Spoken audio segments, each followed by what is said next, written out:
Menteri Keuangan Sri Mulyani Indrawati mengungkapkan, PPKM darurat bakal diperpanjang hingga 6 minggu guna menurunkan angka kasus COVID-19.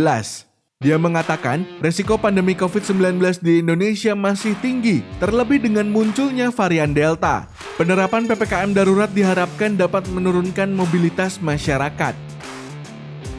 PPKM darurat selama 4-6 minggu dijalankan untuk menahan penyebaran kasus COVID-19.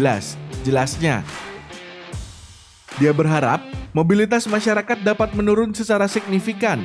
Sri Mulyani menyampaikan, belanja APBN akan diperkuat untuk merespon dampak negatif peningkatan kasus. Di sisi lain, dia menilai diperlukan akselerasi vaksinasi COVID-19 untuk mencapai herd immunity pada akhir 2021. Pemerintah menargetkan 1 juta dosis vaksin COVID-19 bisa disuntikan per hari pada Juli 2021 dan 2 juta dosis vaksin pada Agustus 2021. Sri Mulyani pun juga sudah menyampaikan 2 skenario pertumbuhan ekonomi bila PPKM darurat diperpanjang. Kalau PPKM darurat ini berlanjut atau COVID-19 tidak terkendali secara cepat, maka downside risk terjadi, kata dia. Skenario berat, pemulihan aktivitas ekonomi baru kembali terjadi secara gradual mulai September 2021. Dengan kondisi ini, ekonomi tumbuh 4% di kuartal ketiga tahun 2021 dan 4,6% di kuartal keempat 2021.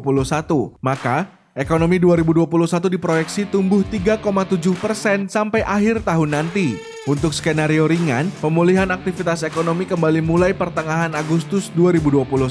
Dengan kondisi ini, ekonomi tumbuh 5,4% di kuartal ketiga 2021 dan 5,9% di kuartal keempat 2021. Maka, ekonomi 2021 diproyeksi tumbuh 4,5% sampai dengan akhir tahun. Meski mobilitas ditekan, pemerintah belum akan merevisi target penerimaan pajak. Kementerian Keuangan menyebutkan outlook penerimaan pajak 2021 sebesar Rp1.176,3 triliun.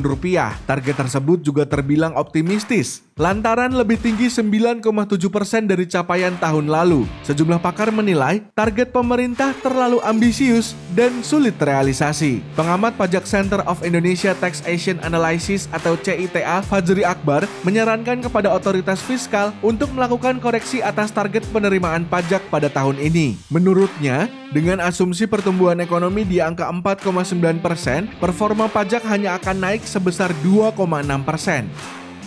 Outlook penerimaan pajak 2021 terlalu tinggi. Saya setuju jika target penerimaan pajak tahun ini direvisi, kata dia.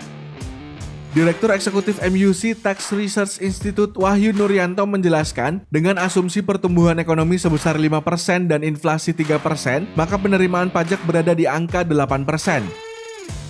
Sepertinya dalam jangka pendek, penerimaan pajak masih sulit untuk tumbuh tinggi atau mencapai target, kata dia.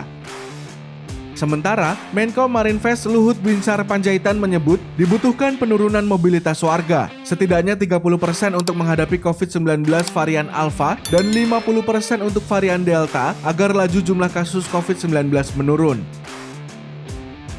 Kita berharap bisa dalam minggu ini kita sudah dekat 50%, kemudian secara perlahan kasus mulai menurun, ujarnya.